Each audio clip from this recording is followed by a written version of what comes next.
Hei, velkommen til klasserommet mitt. Jeg heter Ricky, og i dag vil jeg snakke dere om norske artikler i bestemt og bestemt i flertall. Hi, welcome to my classroom. My name is Ricky, and today I'm going to talk to you about the Norwegian articles indefinite and definite of the plural form. So let's start right into it.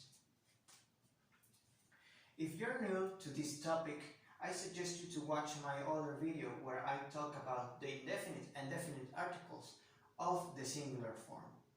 But for now, let's talk about the three grammatical genders, which are hanschen, masculine, hunschen, feminine, and intention, neuter. Let's go for the masculine nouns.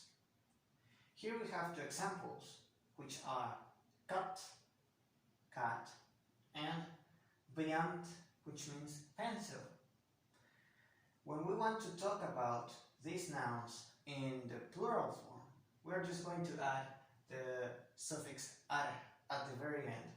As you can see, cat stays pretty much the same, and we just add ar at the end. So we have cat, katter, cat, cats, blyant, blyanter, pencil, pencils. Let's go to the feminine nouns. Here we have book, like the ones you read, and seng, bed, like when you're tired, you go to sleep to a bed, right? So, for book, we're going to have an exception, and this is just for the noun book itself.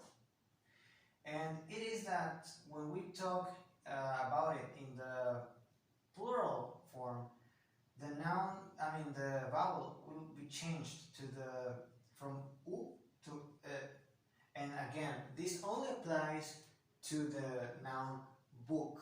Okay, this is an exception and needs to be memorized.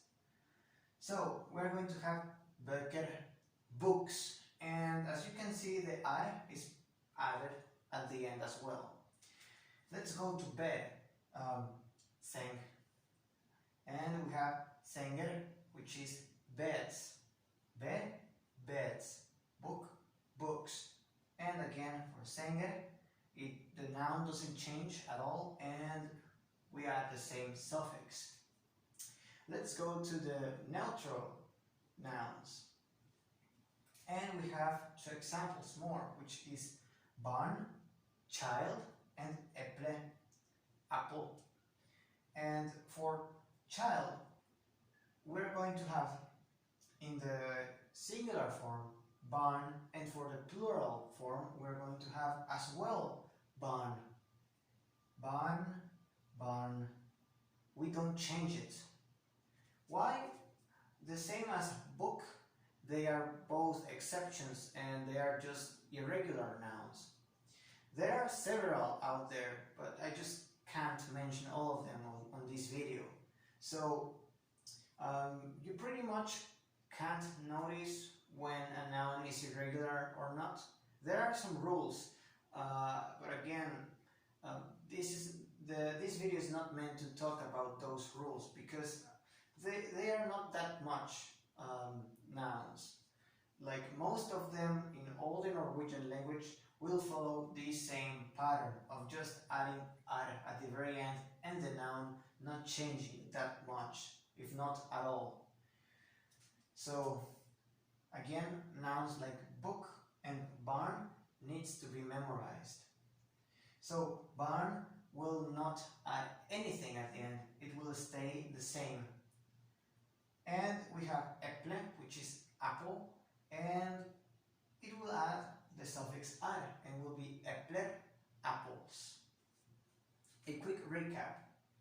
Here we have the singular nouns and here we have the plural ones. In most of the cases, we're just going to add the suffix ar at the end, and just some of them will suffer little modifications in the noun itself.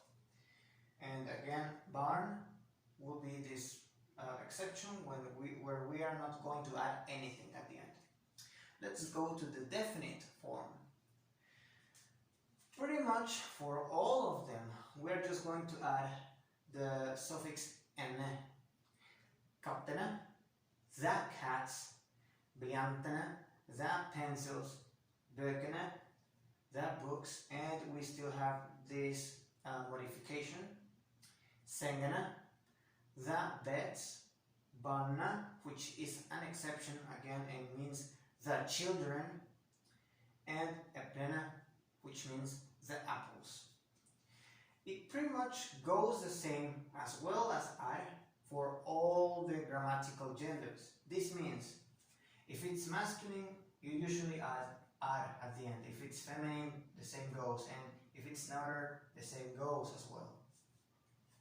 Just check out the exceptions, which it's not a feminine and neuter only thing. Of course, there are some exceptions for the masculine form.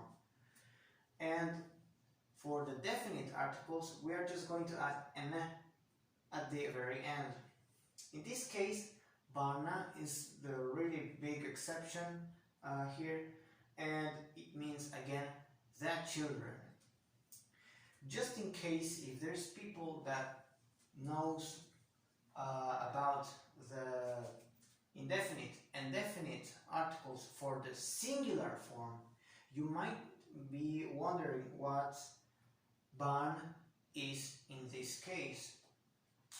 And we have barn child, barn children, barna the children, and how a child and the child will be. So the indefinite and definite forms will be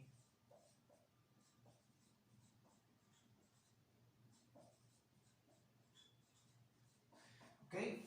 Et barn, excuse me for my letter, and barna, a child and the child. So just in case you were wondering, it's pretty simple if you look at it. We just add ar at the very end for the indefinite form, and we just add ene at the very end for the definite. Again, just watch out these exceptions, which can cover all of the three grammatical genders. But that's again something not that common. You just should check out if you're looking to the Google Translate, check out if there is some exception. If you're using Duolingo, just check out the nouns and stuff, right? So I think this is pretty much for this video. I really hope it was useful and that you like it. So I hope I can see you later. Vi snakkes!